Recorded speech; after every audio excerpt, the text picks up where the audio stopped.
ராஜபக்சே ஒட்டுமொத்தமாக தமிழர்களை கொன்று இனத்தை அழிச்சான். இவங்க உயிருக்கு நிகரான தாய்மொழி தமிழை அழிச்சு சிறுக சிறுக இனத்தை கொன்று கொண்டிருக்க. சாதிய இழிவை சுமப்பவனுக்குத்தான் தெரியும் அந்த வேதனை. அந்த செட்டி ரெட்டி எல்லாம் வெட்டி எரியாமல் இந்த நிலத்தில் அதை ஒழிக்க முடியாது. ஏன் கேரளாவிலிருந்து நடிக்க வர்ற நவியா நாயரும் சுவேதா மேனனும் அவங்க ஈழவரும் ஒரு தாழ்ந்த சாதி பெயரை போட்டுக்கொண்டு வரட்டுமே. இது நாங்கள் உயர்ந்த சாதி மக்கள் என்ற பெருமிதம் ஆனவன் திமிரு. அது ஒரு போதை. என்னம்மா தேவி சக்கம்மா உலகம் தலைகீழா தொங்குது நியாயம்மா. ஏன் கொண்டு போய் மக்கள்கிட்ட சேர்க்கல? என்ன புரட்சி வந்துடும், எழுச்சி வந்துடும். எல்லா படங்களும் ஏதோ படம், நாய் நடிச்ச நரி நடிச்ச படமெல்லாம் வெளியாகுது. புரட்சியாளர் அம்பேத்கரின் வாழ்க்கை வரலாறு திரைக்கு வரலையே. கடந்த 3 நாட்களாக இருந்த என்னுடைய மனநிலையை நான் சொல்லணும்னு நினைக்கிறேன். என்னுடைய நண்பன் என்னோடு என்னுடைய இயக்கத்தில் பணியாற்றிய சுபமுத்துக்குமாரை கொலை செய்துட்டாங்க 3 ஆண்டுகளுக்கு முன்பு. அவனுடைய நினைவு தினத்தில் பேசிட்டு நான் அதிகாலையில் திரும்புகிறேன். காவல்துறை அதிகாரி எனக்கு ஒரு செய்தி அனுப்புகிறார். மிகவும் சோக செய்தி உங்களுக்கு, உங்கள் அப்பா பால்மேந்திரா இறந்துட்டாருன்னு. நேர எங்கள் அப்பா வீட்டுக்கு போகிறேன். அங்கே போகணும். அதுக்கு முன்னாடி ஒரு திருமண வரவேற்புக்கு நான் வரேன்னு சொல்லிட்டேன். அவர் கூப்பிட்டுக்கிட்டே இருக்கிறார். எங்கள் அப்பா இறந்த செய்தி அவருக்கு தெரியாது. அவர் திருமண நிகழ்வில் போய் கலந்துக்கணும், மகிழ்ச்சியாக இருக்கணும். திருப்பி நேராக எங்கள் அப்பா வீட்டுக்கு வரணும். எங்கள் அப்பா பார்க்கும்போது எனக்கும் எங்கள் அண்ணன் அறிவுமதி, என் தம்பி பாலா, முத்துக்குமார், சீனு ராமசாமி, வெற்றிமாறன் இவர்களுக்கெல்லாம் எங்களுக்கெல்லாம் அவர் வெறும் இயக்குனர் இல்லை, தகுந்த வழிகாட்டி, நல்ல ஆசான் அவர். என்னுடைய அப்பா, எங்கள் அம்மா என்னை பார்த்து உங்கள் அப்பா உன்னை விட்டு போயிட்டாருன்னு அழுகிறாங்க. பெரிய வேதனையாக இருக்குது. வெடித்து அழுகிறேன். மறுபடியும் ஒரு 2 மணி நேரத்தில் எங்கள் அண்ணன் உணர்ச்சி பாவலர், அவன் தன் பாக்களால் எங்களை எல்லாம் புழுக்களால் நெளிந்து கொண்டிருந்த எங்களை புலிகளாக மாற்றிய ஒரு புலவன். அவன்தான் எங்கள் அப்பா பாலுமகேந்திராவுக்கு பெண் பார்த்து எங்கள் அம்மா அகிலாவை திருமணம் செய்து வைத்த தோழன், பக்கத்து வீட்டு உறவினர். அவர் வீட்டு மகள் திருமணம், அதுக்கு போகணும். அங்கே போய் இரவு முழுக்க அவரோடு திருப்பி எங்கள் அப்பா வீட்டுக்கு வரணும். காலையில் உடல் எடுத்துக்கிட்டு போகிறாங்க. உடலோடு ஊர்வலத்தில் போய் கொண்டிருக்கும்போது என் அண்ணன் கலைக்கொட்டு உதயம் அவர்களுடைய பிறந்த நாள், தமிழன் தொலைக்காட்சி 12வது ஆண்டு நிகழ்வு, அதுக்கு போகணும். பாதி ஊர்வலத்தில் இந்த நிகழ்வில் பங்கேற்கணும்னு போனேன். அது காரணம் எங்கள் அப்பா இறந்துட்டார், அவர் கோவிச்சுக்கிற மாட்டார். ஆனால் எங்கள் அண்ணன் அந்த நிகழ்வுக்கு போகலைன்னா உரிமையோட கோவிச்சுப்பார். அதனால் எங்கள் அப்பாட்ட வருத்தம் தெரிவிச்சுட்டு அவர் நிகழ்வுக்கு போகிறேன். அடுத்த நாள் தீர்ப்பு வரப்போகுது. தம்பிகளுடைய விடுதலைக்கு, மரண தண்டனை குறைக்க.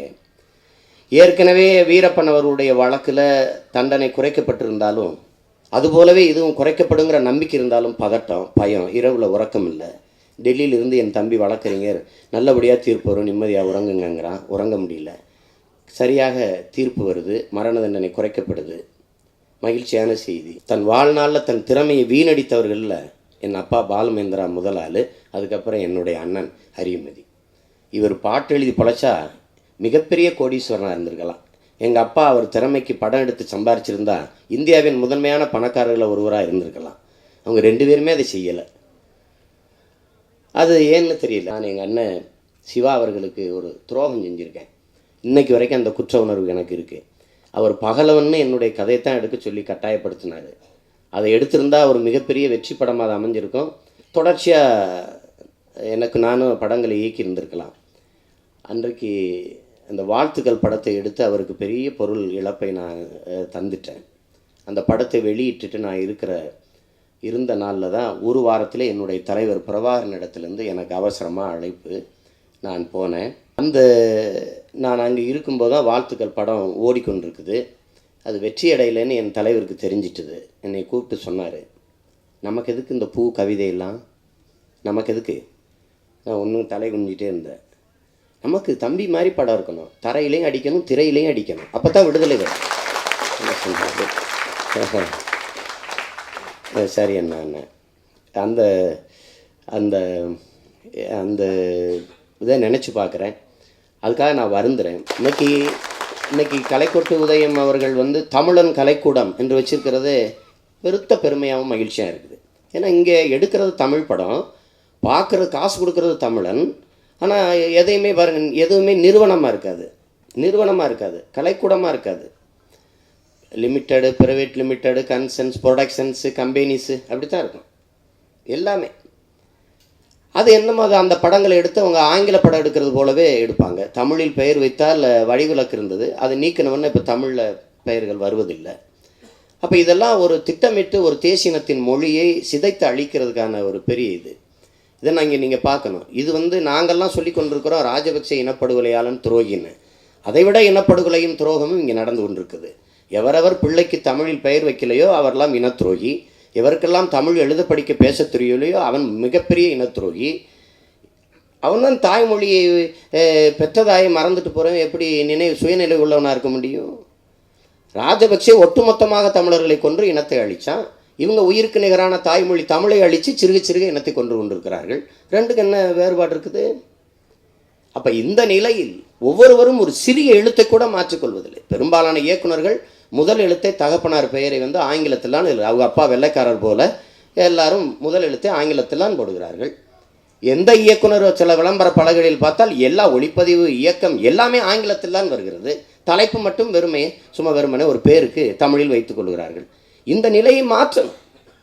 பிறகு இன்னும் நீண்ட காலமாக நாங்கள் சாதிய ஒழிப்பிற்காக போராடி வருகிற ஒரு தமிழ் தேசிய மக்கள் இங்கே சாதிய இழிவை துடைத்தெறிய போராடாமல் இருப்பதை விட செத்து ஒழிவதை மேலானது என்கிறார் புரட்சியாளர் அம்பேத்கர். சாதியே சமூகம் என்றால் வீசும் காற்று நச்சுக்காற்றாக மாறட்டும் என்கிறார். மூச்சு காற்று நச்சுக்காற்றாக மாறட்டும் என்கிறார். ஏன்? சாதிய இழிவை சுமப்பவனுக்குத்தான் தெரியும் அந்த வேதனை. வருகிற எல்லாரும் நவ்யா நாயர், சுவேதா மேனன், ஸ்ரேயா ரெட்டி, அந்தராவு, இந்தராவு என்று பேரை அப்படி பேருக்கு பின்னாடி சாதியை போட்டுக்கொண்டு பெருமையோடு வருகிறார்கள். உயர்ந்த சாதி சமூகமாக இருக்கிறவர்கள் அதை போட்டுக்கொண்டு வருகிறார்கள். தாழ்ந்தவர் மனநிலை என்னவா இருக்கும்? முதல்ல இதை ஒழிக்கணும். அந்த செட்டி ரெட்டி எல்லாம் வெட்டி எரியாமல் இந்த நிலத்தில் அதை ஒழிக்க முடியாது. ஏன் கேரளாவிலிருந்து நடிக்க வர்ற நவ்யா நாயரும் சுவேதா மேனனும் அவங்க ஈழவரும் ஒரு தாழ்ந்த சாதி பெயரை போட்டுக்கொண்டு வரட்டுமே, நம்ம பார்ப்போம். அது முடியுமா? முடியாது. இது நாங்கள் உயர்ந்த சாதி மக்கள் என்ற பெருமிதம், ஆணவம், திமிரு, அது ஒரு போதை. அதை இந்த நிலத்துக்கு நாம் அனுபவிக்காது. என்னன்னு தெரியாமல் படிச்சுக்கணும். நவ்யா நாயர், அது நாயர் யாரு? அது கேட்கறது இல்லை. நரசிம்மராவ் பிரதமர், நரசிம்மர் பிரதமர், ராவ் யாரு? அவர் ஏன் இருக்கிறாரு? தேவே கவுடா, தேவேங்கிறது ஒரு பேர், கவுடாங்கிறது சாதி. அது ஏன் சாதி ஒட்டிக்கிட்டு இருக்குது? ஆனால் கேட்டால் நாங்கள் சாதி மதத்திற்கு அப்பாற்பட்ட ஒரு சமூகம், நாங்கள் இது மதச்சார்பற்ற நாடு, இது சாதிய வேறுபாடற்ற நாடு. ஏன்னா பேரில் இப்படியே சாதியை ஒட்டிக்கிறது. முன்னாடிலாம் படங்களில் வாங்க பிள்ளைவாள், வாங்க முதலியார் வாழ், வாங்க செட்டியார் வாழ். என்ன நான் சொன்னேன், நாங்களே இப்போ தான் குரங்கிலிருந்து வாழை குறுக்கி மனுஷனாகி வரோம். திருப்பி அந்த வாழையை ஒட்டிக்கிட்டு ஒட்டி விட்றீங்க எங்களுக்கு. இதை ஒழிக்கணும். முதல்ல இதை ஒழிக்கணும். தயவு செய்து இனிமேல் நடிக்க வரும்போது நடிகர்கள்ட்ட உங்கள் பேர் என்னங்க, பேரை மட்டும் போட்டால் போதும். உங்கள் சாதியை உங்கள் வீட்டில் இருக்கிற சட்டியிலே வச்சுட்டு வாங்க, இங்கே கொட்டிக்கிட்டு வராங்கன்னு சொல்லணும். அது தயவு செய்து சொல்லணும். என் அன்பிற்குரியவர்களே, மதிப்பிற்குரியவர்களே, காலில் ஒட்டிய மலத்தை கழுவாதவனும் சாதியில் பேரில் ஒட்டி கொண்டிருப்பனும் இந்த சமூகத்துக்கு நாற்றம் தானே ஒழிய இதனால் ஒரு பெருமையும் இல்லை. அதை நீங்கள் தெளிவாக புரிஞ்சுக்கணும். அப்போ இந்த நிலையில் என்னுடைய அண்ணன் கலைக்கொட்டு உதயம் அவர்கள் வழியில்லாது தாழ்ந்து வீழ்ந்து கிடக்கிற தமிழ் தேசிய மக்களின் உரிமைக்காக, மீட்சிக்காக, செத்து அழிந்து கொண்டிருக்கிற என் தாய்மொழி மீட்சிக்காக, உரிமை இழந்து, உணர்வை இழந்து, உயிரையும் இழந்து கொண்டிருக்கிற இழிவான நிலையில் இருக்கிற என் அன்னை தமிழ் சமூகத்தின் மேம்பாட்டிற்காக, விடுதலைக்காக, எளிய மக்களின் பிள்ளைகள், பஞ்ச பராரிகள், அன்றாடங்காட்சிகளின் வாரிசுகள் நாங்கள், அரசியல் வலிமையற்ற பிள்ளைகள் நாங்கள். எமது இனத்தின் விடுதலைக்காக நாங்கள் தேவர் அல்ல, தேவேந்திரர் அல்ல, நாடார் அல்ல, செட்டியார் அல்ல, பிள்ளையும் அல்ல, முதலியாரும் அல்ல, கோனாரும் அல்ல, உடையாரும் அல்ல, படையாட்சியும் அல்ல, பறையரும் அல்ல, கவுண்டரும் அல்ல, இந்துவும் அல்ல, இஸ்லாமியரும் அல்ல, கிறித்தோரும் அல்ல. இது எங்கள் அடையாளம் அல்ல.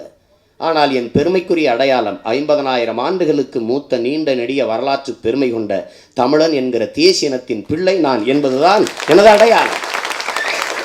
எனவே இந்த உணர்வோடு சாதி மதங்களாக பிளந்து கிடந்த தமிழ் தேசிய மக்களின் ஓர்மைக்காக, அதன் உயர்வுக்காக, அதன் விடுதலைக்காக நாம் தமிழர் என்ற இந்த தேசிய அடையாளத்துக்குள் திரள்கிற இந்த பெருமுயற்சியில் தன்னையும் ஒரு முதன்மை தளபதியாக இணைத்து கொண்டு என்னை போன்ற இளைய பிள்ளைகளுக்கு வழிகாட்டியாக, ஆலோசகராக இருந்து நாங்கள் பேசுகிறதை, இன்றைக்கி நான் பேசுகிறது கூட நீங்கள் எவ்வளவு தூரம் ஒளிபரப்பீங்கன்னு எனக்கு தெரியாது. நான் பல பாட்டு வெளியீட்டு விழாவில் பங்கேற்றிருக்கிறேன். எல்லாரும் பேசுகிறதுக்கு நான் பேசுகிறது வராது. எந்த புரட்சி பாடலையும் ஒளிபரப்புறதில்லை தொலைக்காட்சிகள், பார்த்துருக்கேன். நானே எழுதி நானே பாடினேன். மாயாண்டி குடும்பத்தாரில் பேசாமல் இருந்து கோழி குஞ்சுகளை தூக்குதுங்க பருந்துன்னு படம் பல தடவை ஒளிபரப்பாகுது. பாட்டை நீக்கிட்டு தம்பின்னு ஒரு படம் எடுத்தேன். என்னம்மா தேவி சக்கம்மா உலகம் தலைகீழா தொங்குது நியாயம்மா, எங்கள் ஊர் கூத்தில் பாடுற பாட்டு. அதை எடுத்து இன்றைய நடைமுறையில் என் தம்பி முத்துக்குமார் எழுதி கொடுத்தான். அழகான பாட்டு. அந்த பாட்டை தவிர மற்ற பாட்டெல்லாம் போடுறாங்க. அதிகமாக அந்த படத்தில் ஒளிபரப்பட்டது சூடும் நிலவு சூடாத சூரியன், ஒரு காதல் பாட்டு அடிக்கடி போடுறாங்க. ஆனால் கோட்டையில் கொடி கிளியாமல் பறக்குது, குமரி பொண்ணு துணி கிழிஞ்சேதான் தொங்குது, நத்தைக்கு கூட முதுகுல வீடு, நடைபாதை தானே ஏழைக்கு கூடுங்கிற வார்த்தையை ஏன் கொண்டு போய் மக்கள்கிட்ட சேர்க்கலை? ஏன்னா புரட்சி வந்துடும், எழுச்சி வந்துடும். எல்லா படங்களும் ஏதோ படம், நாய் நடித்த நரி நடித்த படமெல்லாம் வெளியாகுது. புரட்சியாளர் அம்பேத்கரின் வாழ்க்கை வரலாறு திரைக்கு வரலையே. ஏன்? தாழ்த்தப்பட்டு ஒடுக்கப்பட்டு கிடக்கிற சமூக மக்கள், இளைஞர்கள் எழுச்சி பெற்று வருவார்கள்.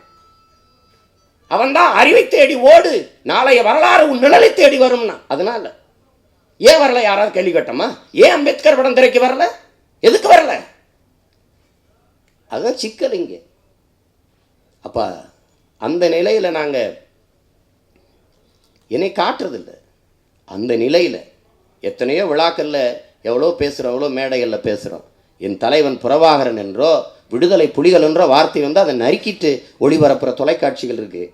ஆனால் அது அப்படியே ஒரு வார்த்தையும் நீக்காமல் ஒளிபரப்புகிற ஒரு தொலைக்காட்சி இருக்குதுன்னா அது தமிழன் தொலைக்காட்சி தான் இருக்குது. அது காரணம் அவர் சொல்கிறார் பாருங்க, நான் எடுத்துட்டேன் படம் நட்டப்பட்டாலும் அதில் எனக்கு ஒன்றும் வருத்தம் இருக்காதுன்னு. அப்படி எது போனாலும் சரி தான் கொண்ட கொள்கை சிதந்திரக்கூடாதுங்கிற நோக்கம் கொண்ட ஒருவர் என் அண்ணன் கலைக்கோட்டு உதயம். இல்லைன்னா அவர் என்னோட சேர்ந்திருக்க முடியாது. அவருக்கு என்னோட சேர்றனால நிறைய நட்டம். ஏன்னா நான் பேசுகிற போது அவர் தொலைக்காட்சியை ஒளிபரப்படுறதில்லை. அந்த நேரம் மின்சாரத்தை துண்டிப்பாங்க, இல்லைன்னா ஒளிபரப்பை துண்டிச்சு விட்டுருவாங்க.